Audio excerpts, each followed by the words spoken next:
फक्त सुविचार. पत्नी ही आपली अर्धांगिनी असते. त्याच्यामुळे तिला अर्धेच माहिती द्या, अनेक त्रास कमी होतील. नारी म्हणजे क तर शक्ती, न पुरुष म्हणजे क तर सहनशक्ती.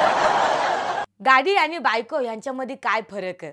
गाडी बिघडली तर बंद पडते, न बायको बिघडली की सुरू होते.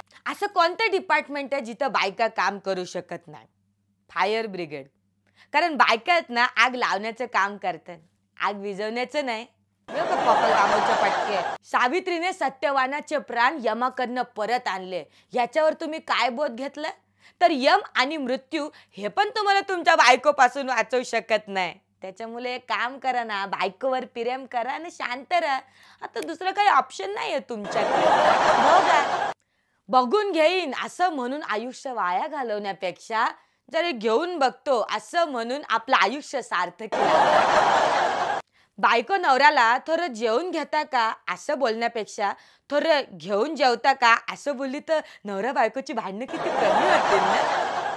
अहो, खोटं बोलण्याला पण काहीतरी लिमिट असतं. आपल्या दादूसने उधारी मागण्यासाठी एका माणसाला त्याच्या घरच्या लँडलाईनवर फोन केला. तर तो माणूस आपल्या दादूसला बोलतो, दादूस जरा उद्या फोन करा ना, मीने जरा गाडी चालवतं. बायको आपल्या नवऱ्याला बोलतं, ऐका ना, मला आपल्या लग्नाच्या वाढदिवसाच्या दिवशी मस्तपैकी ब्लॅकबेरी किंवा मग ॲपल पाहिजे. त्याच्यावर नवरा म्हणतो, अगं येरी मस्तपैकी कलिंगर का सीझन चालू आहे.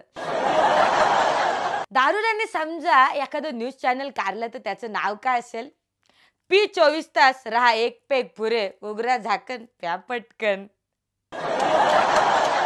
आपल्या दादूसने एकदम घोर तपश्चर्या केली. देव त्याच्यावर प्रसन्न झाला ना, बोलला, दादूस मांग तुला काय पाहिजे ते. त्याच्यावर दादूस बोलला, मनानं एक सुंदर बायको पाहिजे. त्याच्यावर देव बोलला, ठीक आहे, तुझं मुस्लिम असेल तर मी तुला कतरीना देईल, तुझं हिंदू असेल तर मी तुला दीपिका देईन, तुझा ख्रिश्चन असेल तर मी तुला जॅकलिन देईन, बोल तुझं नाव काय? त्याच्यावर दादूस बोलला, अब्दुल तुकाराम डिसोजा. देव म्हणाला, अरे याला शांताबाई द्या, आलंय.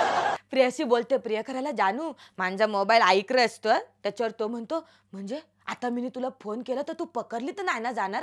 त्याच्यावर ती पोरगी म्हणते, नाही नाही, मी तुझा नंबर लो बॅटरी नावाने सेव्ह केलाय, त्याच्यामुळे आता तुझा फोन आला तर आई मला म्हणते, हे जरा चार्जिंगला लाव. हसू नका, सिरियसली पोरींकडे लक्ष ठेवा. दादूसच्या घरातनं ना नेहमी जोर जोरात हसण्याचा आवाज येत असतो. तर शेजाऱ्याला प्रश्न पडतो आणि तो दादूसला विचारतो, दादूस मला सांगा, तुमचा हसत खेळत जगण्यामागचं नेमकं रहस्य काय? त्याच्यावर दादूस बोलतो, काय ना, माझी बायको मना चपलेने मारते, मना जर चप्पल लागली तर माझी बायको हसते ना, नाही लागली तर मीने हसतो.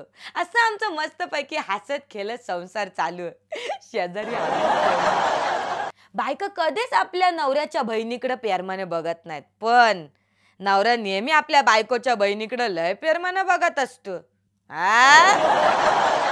दूरदर्शनवर बातमी आली, अरबी समुद्रामध्ये भरती चालू आहे. हे ऐकून दादूस गेला ना लगेच फॉर्म आणायला. म्हणजे दादूसला कोणतरी सांगितलं. शिक्षक बाल्याला विचारतात, बाल्या मला सांग, भारतातली सगळ्यात खतरनाक नदी कुठली? बाल्या म्हणतो, भावना. त्याच्यावर शिक्षक म्हणतात, कशी काय? तर बाल्या म्हणतो, भावनेच्या बरं सगळे वाहून जातात. दादूस मस्तपैकी पहिल्यांदाच विमानानं प्रवास करणार होता. दादूस विमानात बसला, विमान सुरू झालं, रनवेवर पळायला लागलं.